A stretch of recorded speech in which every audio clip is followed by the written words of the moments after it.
Mesdames et messieurs, bonjour et bienvenue dans Quinqueliba, votre rendez-vous du matin sur la RTS1. Je suis ravie de vous retrouver ce matin et c'est le premier numéro de cette semaine, premier numéro également de ce mois de décembre. Il y aura avant 8h la traditionnelle cérémonie de levée des couleurs. Nous ferons un peu le point et à partir de 8h, le chef de l'État, vous le savez, présidera cette cérémonie.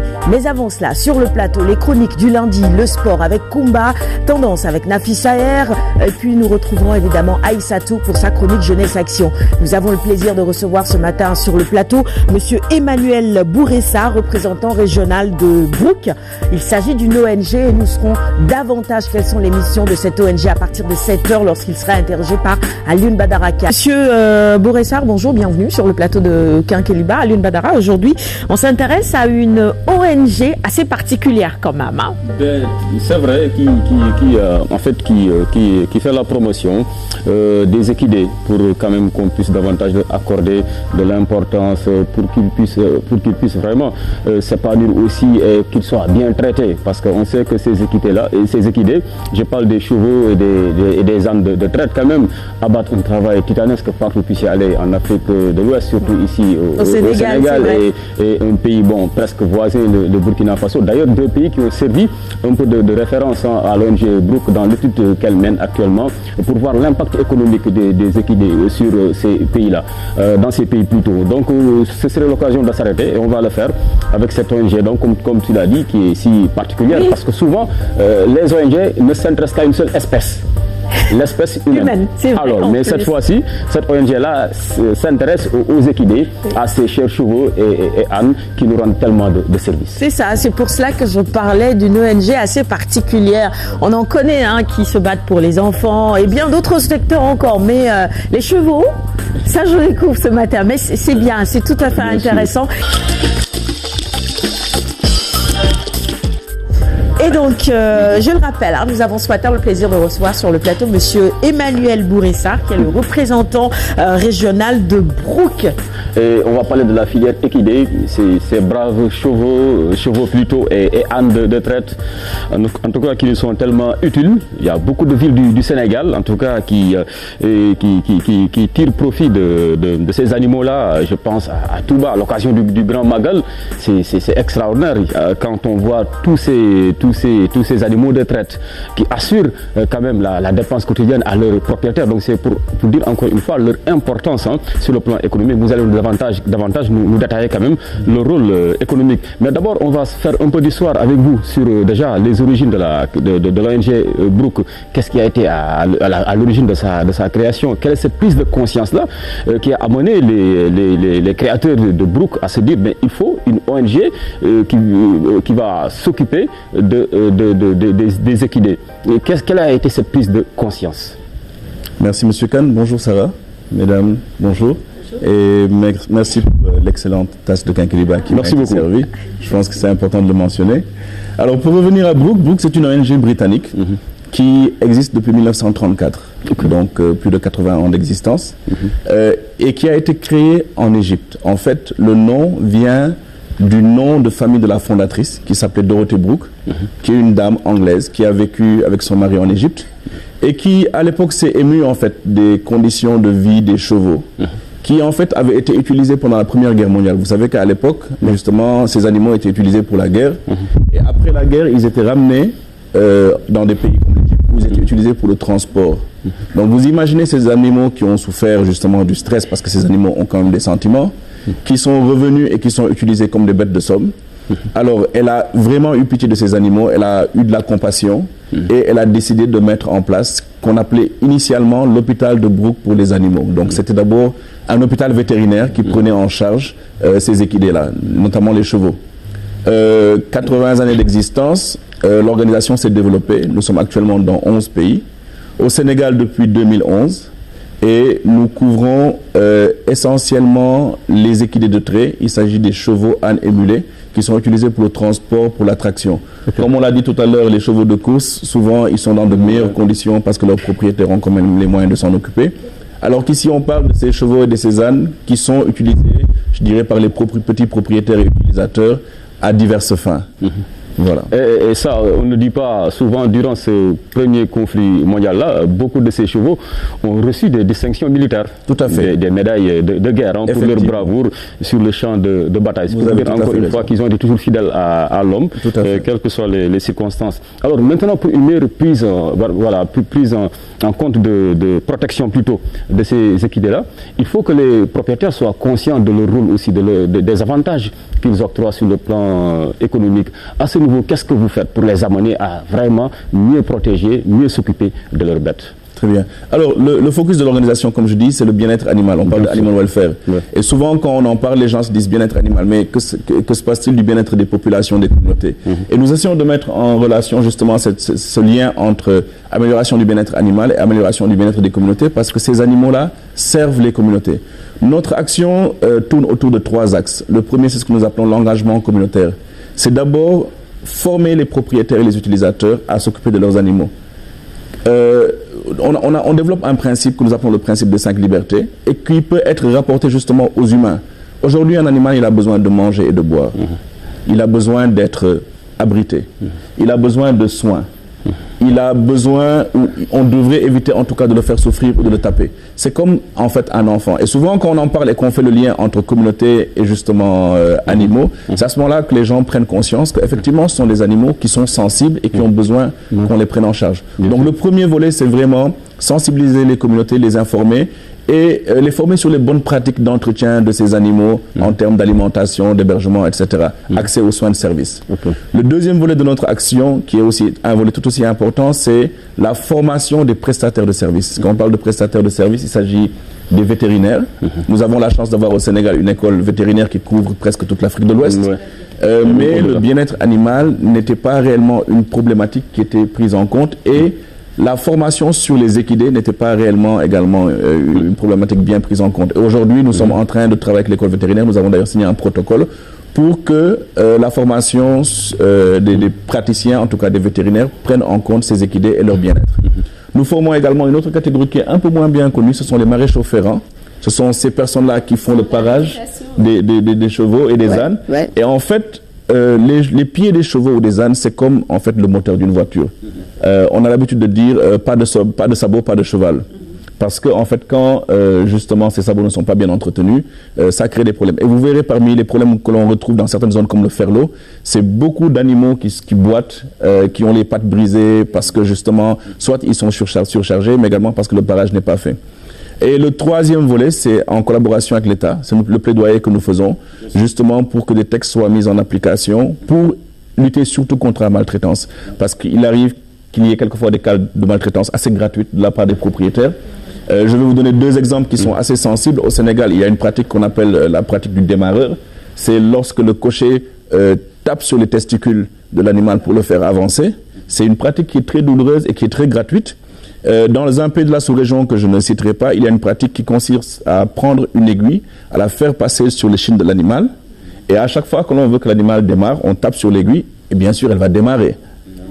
Donc, ce sont des pratiques de maltraitance qui sont très gratuites, alors qu'aujourd'hui, il y a une organisation qui est l'Organisation mondiale pour la santé animale, l'OIE, qui a mis en place des normes et des standards que les gouvernements se doivent de mettre en application. Mais tout cela parce que les gens aussi quelque part méconnaissent un peu l'apport de ces animaux-là sur le plan économique, ce qu'ils peuvent apporter comme plus-value à leurs économies.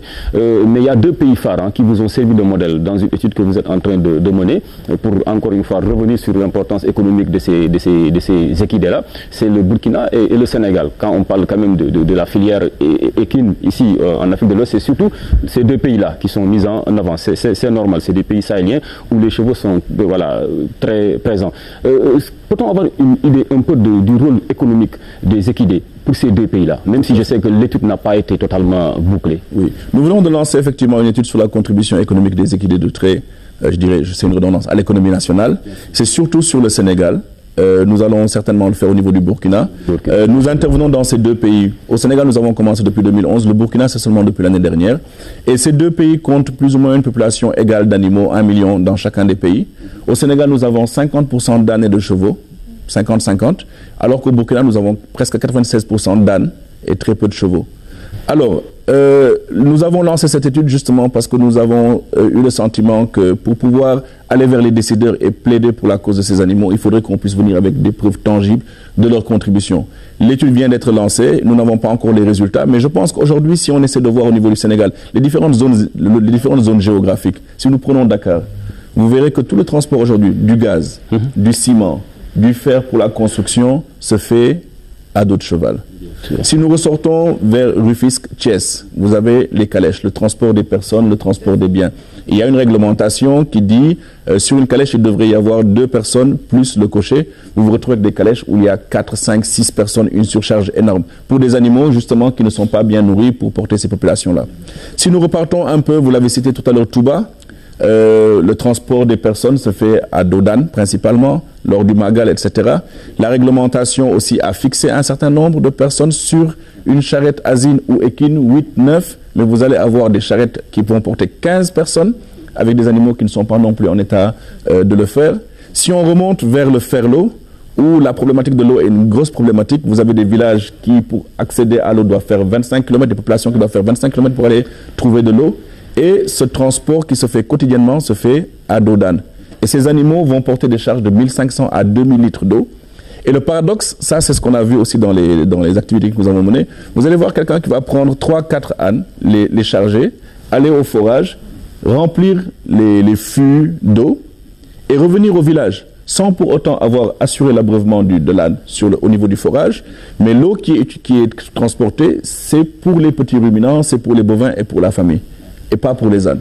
Nous avons eu une action il y a 2 ans de cela au niveau du Ferlo, où nous avons dû, pendant la période de transhumance, où les populations sont parties et ont laissé les ânes derrière, faire une action qui contribue à faire tourner les forages, mettre de l'essence pour que les forages tournent, pour que les animaux puissent s'abreuver. Parce qu'on se retrouvait avec des centaines d'animaux autour des forages, en train d'espérer de l'eau.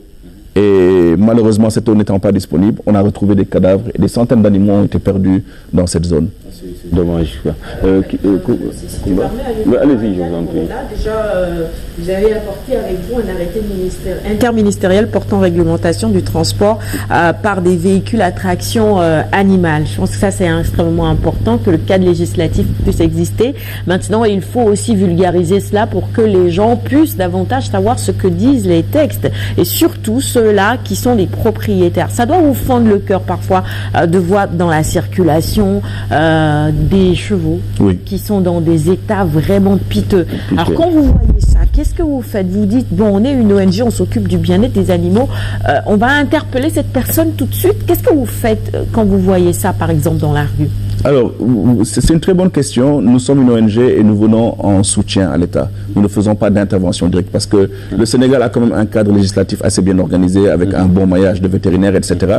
Nous sommes en collaboration avec le ministère de l'Élevage et le Sénégal est l'un des rares pays à avoir une direction du développement des équidés au niveau du ministère de l'Élevage. Avant, c'était le bureau du cheval et maintenant, c'est la direction du développement des équidés qui prend justement en compte les différentes espèces, chevaux, ânes, etc. Cet arrêté interministériel, il existait depuis 1995, si je ne me trompe.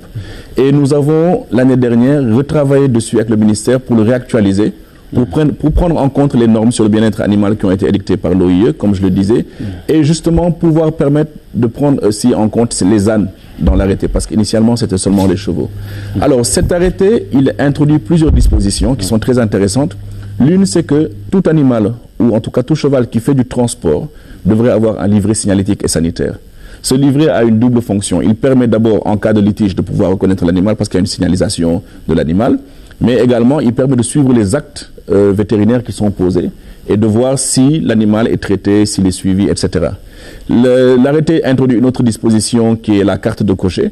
Nous avons dans les zones rurales, urbaines plutôt, des jeunes de moins de 15 ans qui conduisent des calèches et qui créent beaucoup d'accidents. Donc normalement, il y a une disposition qui permet de prendre cela en compte et de demander à tout propriétaire, en tout cas, d'avoir une carte de cocher. Une autre disposition qui est intéressante, surtout pour certainement vous qui avez vos véhicules, c'est l'assurance. Quand une charrette vous cogne en pleine circulation, qu'est-ce qu'on entend? C'est balmar. Pardon, excusez-moi, c'est tout. Alors aujourd'hui, cet arrêté introduit la disposition de l'assurance qui permet également, en cas de sinistre, à la fois pour le propriétaire qui a peut-être perdu son cheval ou qui a peut-être eu sa calèche qui s'est endommagée, d'être rémunéré ou d'être dédommagé, et le propriétaire du véhicule également d'être dédommagé. Maintenant, cet arrêté, il est interministériel. Ça veut dire qu'il y a le ministère de l'élevage, le ministère des Transports et le ministère de l'Intérieur, donc la police et la gendarmerie. Nous sommes en train de travailler à ce que la mise en œuvre soit effective, parce que l'arrêté est signé depuis décembre 2016. Et aujourd'hui, dans des cas pareils comme ceux que vous avez cités, il appartiendrait à la police ou à la gendarmerie de pouvoir intervenir en cas d'infraction, au service vétérinaire de pouvoir contrôler justement le livret signalétique et sanitaire, et au service de transport de pouvoir vérifier que la charrette elle est aux normes, elle est conforme.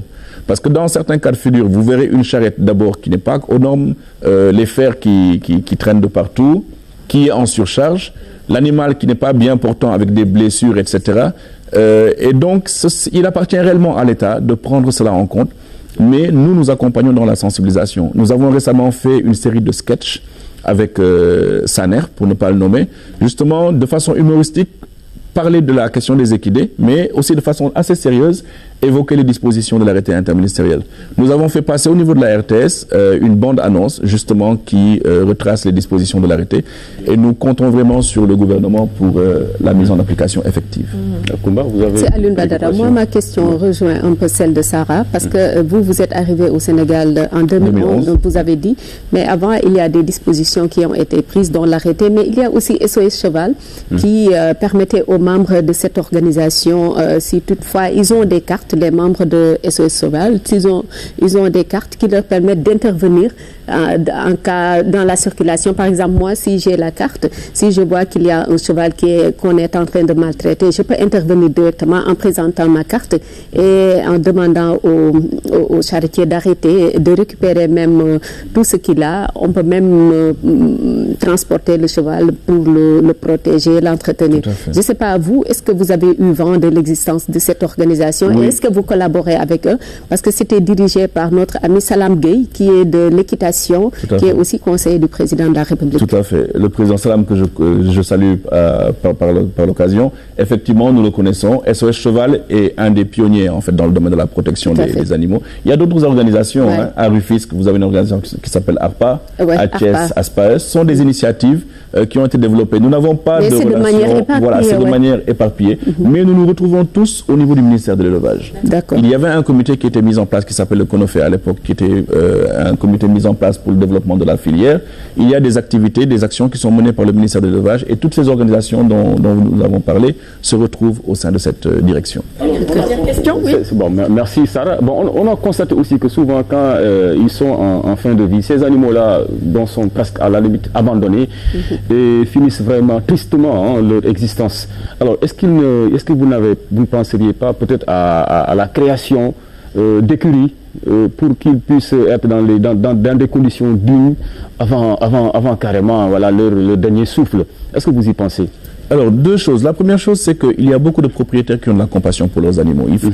Ce n'est pas seulement pour dire qu'il n'y a que des problèmes. Il y a des gens qui ont de bonnes pratiques. Et vous avez des gens qui vont garder leurs animaux jusqu'à la fin de vie et même les enterrer dans les domiciles. Ça existe. Maintenant, vous avez d'autres propriétaires qui ne sont pas forcément des exemples. Aujourd'hui, nous faisons la promotion de l'euthanasie. Parce que nous pensons que entre un animal qui est, par exemple, qui a la patte brisée et qu'on doit laisser souffrir et l'aider peut-être à terminer de façon correcte sa vie, il y a un choix à faire. Maintenant, c'est le travail que nous faisons dans l'engagement communautaire, c'est de sensibiliser les propriétaires sur cette pratique qui est possible par les vétérinaires. Et ce n'est pas très facile parce que d'abord, les médicaments pour l'euthanasie coûtent cher. Souvent, un propriétaire va vous dire pourquoi je dois payer pour qu'on tue mon animal. Donc, c'est un peu de sensibilisation que nous faisons. Mais c'est une thématique nouvelle que nous commençons à prendre en compte. Déjà, en Europe, qui n'est pas forcément bien acceptée. Donc, par nos populations, ce n'est pas aussi très évident. Mais nous voulons réellement offrir des choix aux propriétaires de décider de quelle fin réserver à leurs animaux. Oui, très bien. Merci beaucoup, M. Sarr. Sur le plateau. Merci beaucoup. Très intéressant, n'est-ce pas, combat? Très édifiant également.